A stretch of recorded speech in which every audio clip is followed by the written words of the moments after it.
ಇವತ್ತಿಗೆ ನಮ್ಮ RTX bike ತಗೊಂಡು 2 ತಿಂಗಳಾಯ್ತು. ಇಲ್ಲಿವರೆಗೆ 1100 ಕಿಲೋಮೀಟರ್ ಓಡಿಸಿದೀನಿ ಅಷ್ಟೇ. ಬೈಕ್ ತಗೊಂಡ ತಕ್ಷಣ ರಿವ್ಯೂ ಮಾಡೋದು ಬೇಡ, 1000 ಕಿಲೋಮೀಟರ್ಸ್ ಓಡಿಸಿ ಆಮೇಲೆ ರಿವ್ಯೂ ಮಾಡೋಣ ಅಂತ ಸುಮ್ಮನಿದ್ದೆ. ಸೊ ಇವತ್ತು ರಿವ್ಯೂ ಮಾಡೋಣ ಅಂದ್ಬಿಟ್ಟು ಬೈಕ್ ಎತ್ಕೊಂಡು ಬಂದಿದ್ದೀನಿ. ಈ ವಿಡಿಯೋ RTX 300 ಬೈಕ್ ನ ಒಂದು ಕಂಪ್ಲೀಟ್ ರಿವ್ಯೂ ವಿಡಿಯೋ ಆಗಿರುತ್ತೆ.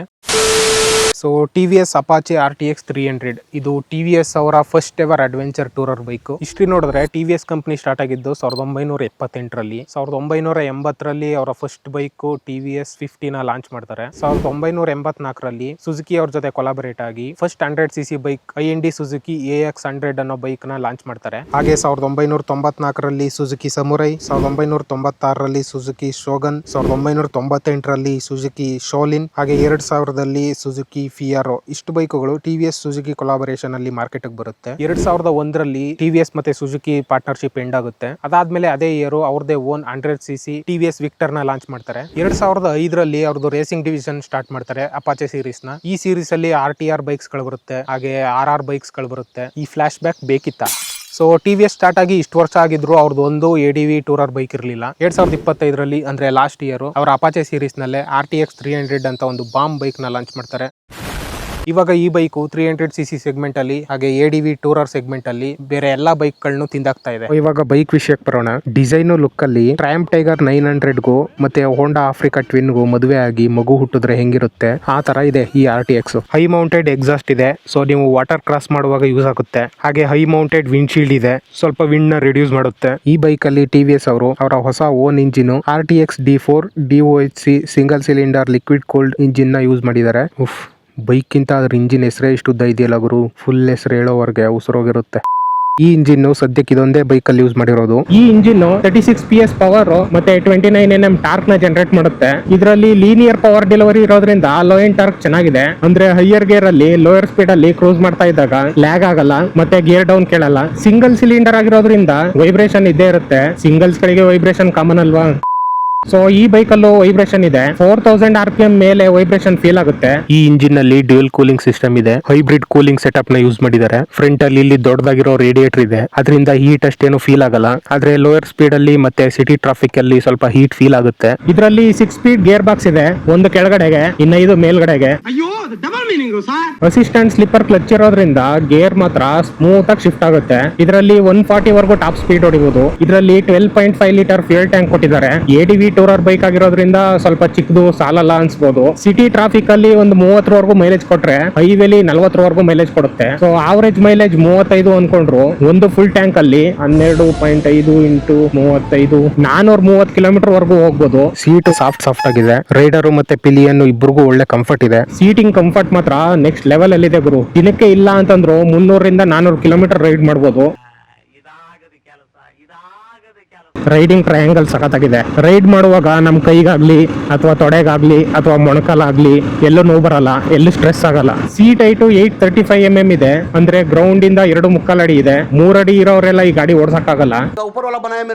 ನೀವು ಒಂದು 5.6 ಮೇಲಿದ್ರೆ ಆರಾಮಾಗಿ ಓಡಿಸಬಹುದು. ನಾನು 5.10 ಇದೀನಿ, ಸೊ 2 ಕಾಲ್ನು ಆರಾಮಾಗಿ ನೆಲಕ್ಕೆ ಇಡಬಹುದು. ಫ್ರಂಟ್ ಅಲ್ಲಿ WP UST ಫೋರ್ಕ್ ಸಸ್ಪೆನ್ಷನ್ ನ ಕೊಟ್ಟಿದ್ದಾರೆ. ಬ್ಯಾಕ್ ಅಲ್ಲಿ ಮಾನೋಶಾಕ್ ಅಬ್ಸರ್ವರ್ ಕೊಟ್ಟಿದ್ದಾರೆ. ಎರಡು ಕೂಡ 180 mm ಟ್ರಾವೆಲ್ ಆಗುತ್ತೆ. ಇದೇ BTO ವೇರಿಯಂಟ್ ಹೋದ್ರೆ ನಿಮ್ಗೆ ಎರಡು ಸಸ್ಪೆನ್ಷನ್ ಕೂಡ ಅಡ್ಜಸ್ಟಬಲ್ ಸಿಗುತ್ತೆ. ಹಳ್ಳ ಕೊಳ್ಳ ಹಂಸು ಕಲ್ ರೋಡು ಮಣ್ ರೋಡು ಎಲ್ಲಾ ಕಡೆನೂ ಸ್ಮೂತ್ ಆಗಿ ವರ್ಕ್ ಆಗುತ್ತೆ. ಈ ಸಸ್ಪೆನ್ಷನ್ ನ ಜಾಸ್ತಿ ಟೂರಿಂಗ್ ಗೆ ಫೋಕಸ್ ಮಾಡಿರೋದ್ರಿಂದ ಫ್ರಂಟ್ ಸಸ್ಪೆನ್ಷನ್ ಸ್ವಲ್ಪ ಹಾರ್ಡ್ ಇದೆ, ಆದ್ರೆ ರೇರ್ ಸಸ್ಪೆನ್ಷನ್ ಮಾತ್ರ ಬೆಣ್ಣೆ ತರ ಇದೆ ಗುರು. ಈ ಸೀಟ್ ಗೂ ಈ ಹೈಟ್ ಗೂ ಈ ಸಸ್ಪೆನ್ಷನ್ ಗೂ ಒಳ್ಳೆ ಲಾರಿ ಮೇಲೆ ಸೋಫಾ ಹಾಕೊಂಡು ಕೂತಂಗಿದೆ. ಇದರಲ್ಲಿ ಸ್ಟೀಲ್ ಟ್ರೆಲಿಸ್ ಫ್ರೇಮ್ ಯೂಸ್ ಮಾಡಿದ್ದಾರೆ, ಅದರಿಂದ ಬೈಕ್ 180 kg ಇದ್ರು ಓಡಿಸುವಾಗ ವೆಯ್ಟ್ ಫೀಲ್ ಆಗಲ್ಲ. ಫ್ರಂಟ್ ಅಲ್ಲಿ 110/80 ಸೆಕ್ಷನ್ ಟೈರ್ ಕೊಟ್ಟಿದ್ದಾರೆ. ಹಾಗೆ ಬ್ಯಾಕ್ ಅಲ್ಲಿ 150/70 ಸೆಕ್ಷನ್ ಟೈರ್ ಕೊಟ್ಟಿದ್ದಾರೆ. ಹಿಂದ್ಗಡೆ ಟೈರು ಹೆವಿ ವೈಡ್ ಆಗಿದೆ, ಸೊ ಒಳ್ಳೆ ರೋಡ್ ಗ್ರಿಪ್ ಇದೆ. ಒಳ್ಳೆ ಸ್ಪೋರ್ಟ್ಸ್ ಬೈಕ್ಸ್ ತರ ಕಾರ್ನರಿಂಗ್ ಮಾಡಬಹುದು. ಹಾರನ್ನು ಬುಲೆರೋ ಪಿಕಪ್ ಅಲ್ಲೂ ಸೇಮ್ ಇದೆಯಲ್ಲ. ಫ್ರಂಟ್ ಅಲ್ಲಿ 320 mm ಡಿಸ್ಕ್ ಬ್ರೇಕ್ ಕೊಟ್ಟಿದ್ದಾರೆ. ಹಾಗೆ ಬ್ಯಾಕ್ ಅಲ್ಲಿ 240 mm ಡಿಸ್ಕ್ ಬ್ರೇಕ್ ಕೊಟ್ಟಿದ್ದಾರೆ. ಡ್ಯೂಯಲ್ ಚಾನಲ್ ABS ಇದೆ. ಯಾವ ಕ್ಯಾಲಿಪರ್ಸ್ ಅಂತ ಮೆನ್ಷನ್ ಮಾಡಿಲ್ಲ, ಆದ್ರೆ ಬ್ರೇಕಿಂಗ್ ಮಾತ್ರ ಅಲ್ಟಿಮೇಟ್ ಆಗಿದೆ ಗುರು. ABS ಸಖತ್ತಾಗಿ ವರ್ಕ್ ಆಗುತ್ತೆ. 200 mm ಗ್ರೌಂಡ್ ಕ್ಲಿಯರೆನ್ಸ್ ಇದೆ, ಅಂದ್ರೆ ಗ್ರೌಂಡ್ ಇಂದ 8 ಇಂಚ್ ಮೇಲಿದೆ. ಸೊ ಯಾವ ಅಂಶ ಕೂಡ ಟಚ್ ಆಗಲ್ಲ, ಆರಾಮಾಗಿ ಆಫ್ ರೋಡ್ ಮಾಡಬಹುದು. TVS ಅವರು ಈ ಬೈಕ್ ಅಲ್ಲಿ ಫೀಚರ್ಸ್ ನ ತುಂಬಿ ಕೊಟ್ಬಿಟ್ಟಿದ್ದಾರೆ. ಅಡ್ಜಸ್ಟಬಲ್ ಬ್ರೇಕ್ ಮತ್ತೆ ಕ್ಲಚ್ ಲಿವರ್ ಕೊಟ್ಟಿದ್ದಾರೆ. ಕ್ರೂಸ್ ಕಂಟ್ರೋಲ್ ಇದೆ, ಟ್ರಾಕ್ಷನ್ ಕಂಟ್ರೋಲ್ ಇದೆ, ಕ್ವಿಕ್ ಶಿಫ್ಟರ್ ಇದೆ, ಹಾಗೆ ಸ್ಲಿಪ್ಪರ್ ಅಂಡ್ ಅಸಿಸ್ಟ್ ಕ್ಲಚ್ ಇದೆ. ಹಾಗೆ ಇದರಲ್ಲಿ 4 ರೈಡ್ ಮೋಡ್ಸ್ ಕೊಟ್ಟಿದ್ದಾರೆ. ಅರ್ಬನ್ ಸಿಟಿಗೆ, ರೈನು ಮಳೆಗೆ, ಟೂರಿಂಗ್ ಗೆ, ರ್ಯಾಲಿ ಆಫ್ ರೋಡ್ ಗೆ. ಮುಂದೆ 19 ಇಂಚು, ಹಿಂದೆ 17 ಇಂಚ್ ವೀಲ್ ಸೆಟಪ್ ಇದೆ. ಅಲೈ ವೀಲ್ಸ್ ಆಗಿರೋದ್ರಿಂದ ಹಾರ್ಡ್ ಕೋರ್ ಆಫ್ ರೋಡ್ ಮಾಡಕ್ ಆಗಲ್ಲ. ನಾರ್ಮಲ್ ಆಗಿ ಒಂದು ರೇಂಜ್ ಆಫ್ ರೋಡ್ ಮಾಡಬಹುದು. ರ್ಯಾಲಿ ಮೋಡ್ ಅಲ್ಲಿ ಬ್ಯಾಕ್ ABS ಆಫ್ ಆಗುತ್ತೆ. ಜೊತೆಗೆ ಟ್ರಾಕ್ಷನ್ ಕಂಟ್ರೋಲ್ ಆಫ್ ಮಾಡ್ಕೊಂಡ್ರೆ ಆಫ್ ರೋಡ್ ಅಲ್ಲಿ ಒಳ್ಳೆ ಮಜಾ ಇರುತ್ತೆ. ಸೊ ಇವಾಗ ಅರ್ಬನ್ ಮೋಡ್ ಅಲ್ಲಿ ಇದೆ, ಸ್ವಲ್ಪ ಆಫ್ ರೋಡ್ ಮಾಡೋಣ. ರ್ಯಾಲಿ ಮೋಡ್ ಚೇಂಜ್ ಮಾಡ್ಕೊಳ್ಳೋಣ. Rally mode rear ABS off ಆಗಿದೆ, ಟ್ರಾಕ್ಷನ್ ಕಂಟ್ರೋಲ್ ಆಫ್ ಮಾಡಿದ್ದೀನಿ. So let's go.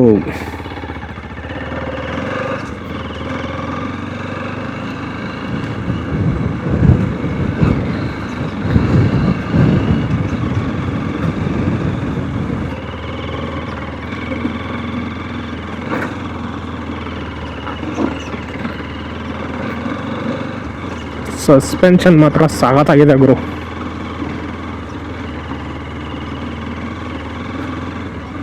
Seating comfort ಕೂಡ ಅಷ್ಟೇ ಸಾಗತ್ತಾಗಿದೆ.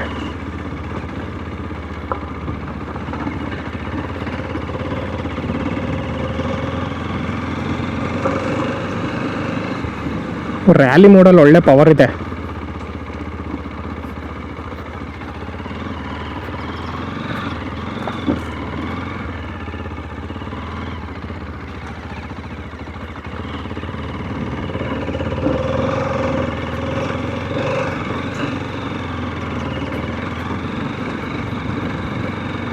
ಹಾರ್ಡ್ ಕೋರ್ ಆಫ್ ರೋಡ್ ಇವತ್ತು.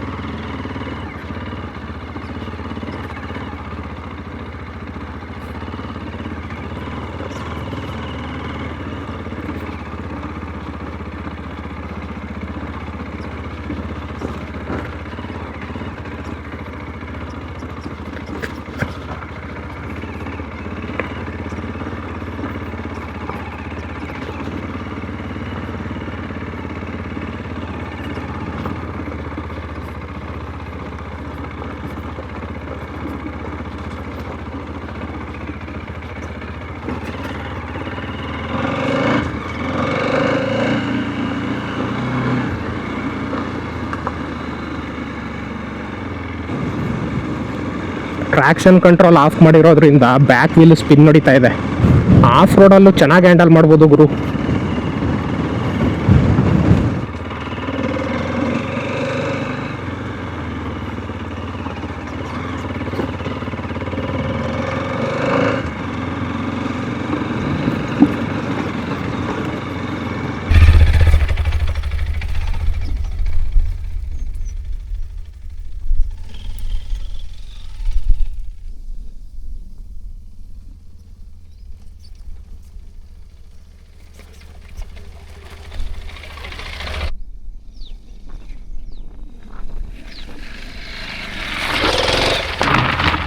ಇದರಲ್ಲಿ ಆಕ್ಸಿಲೇಟರ್ ಕೇಬಲ್ ಬರಲ್ಲ, ರೈಡ್ ಬೈ ವೈರ್ ಬರುತ್ತೆ. ಅದರಿಂದ ರೈಡ್ ಮೋಡ್ಗೆ ತಕ್ಕಂತೆ ಪವರ್ ಡೆಲಿವರಿ ಚೇಂಜ್ ಆಗುತ್ತೆ. ಇದರಲ್ಲಿ ಕಲರ್ TFT ಡಿಸ್ಪ್ಲೇ ಕೊಟ್ಟಿದ್ದಾರೆ. ಇಲ್ಲಿ ಟ್ಯಾಕೋಮೀಟರ್ ಇದೆ, ಇಲ್ಲಿ ಓಡೋಮೀಟರ್ ಇದೆ, ಇಲ್ಲಿ ಸ್ಪೀಡ್ ತೋರಿಸುತ್ತೆ, ಹಾಗೆ ಇಲ್ಲಿ ಗೇರ್ ಪೊಸಿಷನ್ ತೋರಿಸುತ್ತೆ, ಇಲ್ಲಿ ಫ್ಯೂಯಲ್ ಎಷ್ಟಿದೆ ಅಂತ ತೋರಿಸುತ್ತೆ, ಇಲ್ಲಿ ಇಂಜಿನ್ ಟೆಂಪರೇಚರ್ ತೋರಿಸುತ್ತೆ. ಇನ್ಸ್ಟ್ರೂಮೆಂಟ್ ಕ್ಲಸ್ಟರ್ ಅಲ್ಲೂ ಫೀಚರ್ಸ್ ನ ಎತ್ತೆತ್ ಕೊಟ್ಟಿದ್ದಾರೆ. ಮೋಡ್ ಚೇಂಜ್ ಮಾಡಿದ್ರೆ ಡಿಸ್ಪ್ಲೇ ಥೀಮ್ ಕೂಡ ಚೇಂಜ್ ಆಗುತ್ತೆ. DRL ಇದೆ, ಕ್ವಾಡ್ LED ಹೆಡ್ಲೈಟ್ ಸೆಟಪ್ ಇದೆ.